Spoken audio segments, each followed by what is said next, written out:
This is a presentation on current trends in global education created by Eric Williams, a doctoral student at the American College of Education for lead6173 Global Perspectives. Globalization, or what Gideon described as the concentration of global intercommunal relations, has prompted increased scholarly inquiry on the impacts of living in a much more interconnected and interdependent world.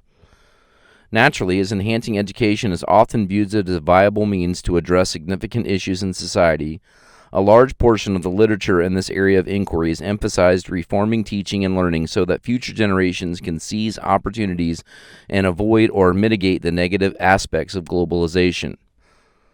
Political, social, and behavioral scientists often cite disparities in student performance on PISA, or the Program for International Student Assessment, between wealthy and poorer nations participating nations in the OECD, or the Organization for Economic Cooperation and Development, or on the TIMSS, or Trends in International Mathematics and Science Study, developed by the International Association for the Evaluation of Educational Achievement, or IEA, as indicators of need that additional resources should be allocated to reduce achievement gaps and thus ensure equity and shared prosperity.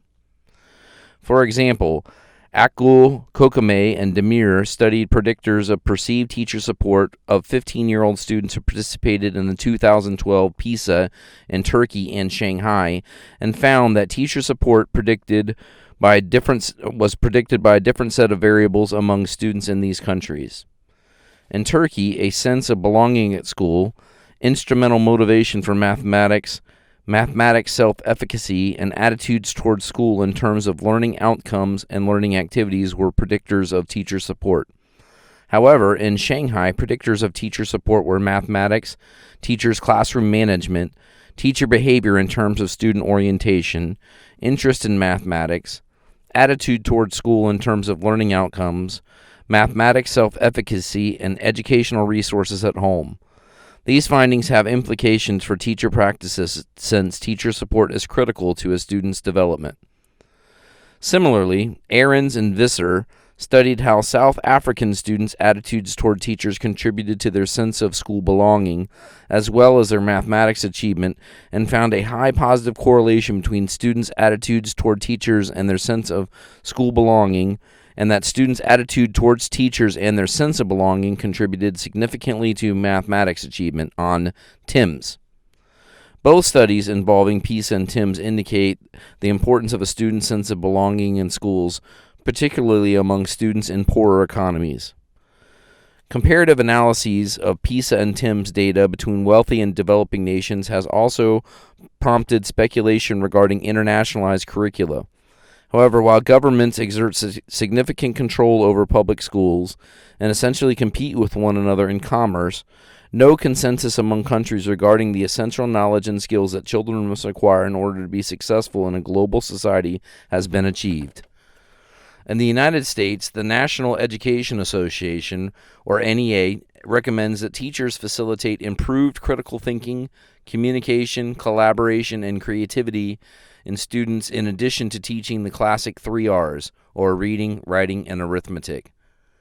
Globalization has prompted several trends in international education, including increased use of and reliance on information and communications technologies,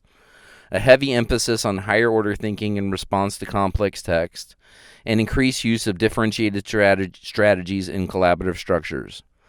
Leon Arrudia, Kobos, and Dickens studied the impacts of massive open online courses, or MOOCs, on university employees in England and Spain, and found that although the majority expressed approval of their institutions' efforts to implement MOOCs,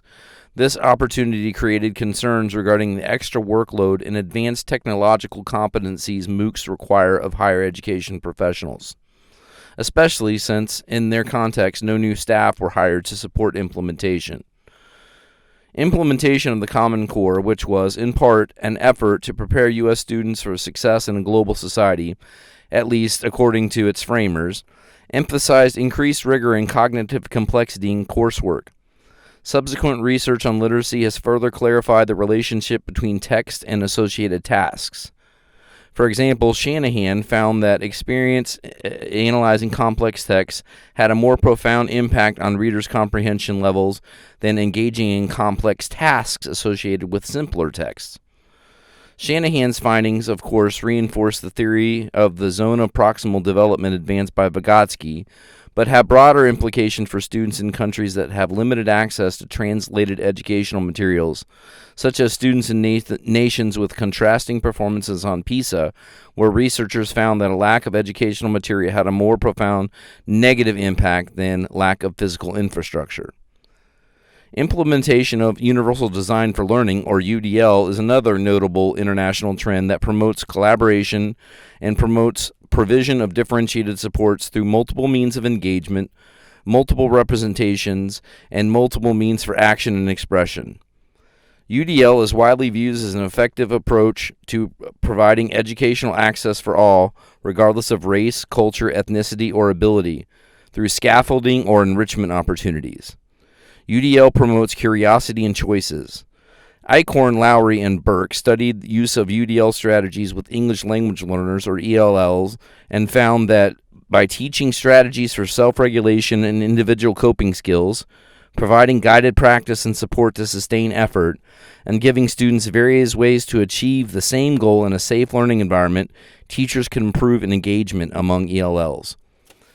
Pervasive disparities in educational access and performance, despite widespread proliferation of modern modalities on a global scale, including enhanced information and communications technologies and emphasis on literacy and provision of differentiated supports, indicate that perhaps implementation is flawed.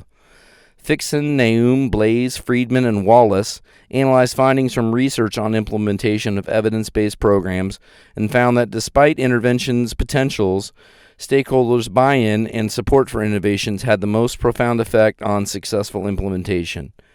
As such, the author recommends that as instructional trends in education progress, leaders focus more on adapting interventions to meet the particular values and needs of unique cultures where these initiatives are implemented, and, as such, they obtain increased support from those most affected by the proposed reforms.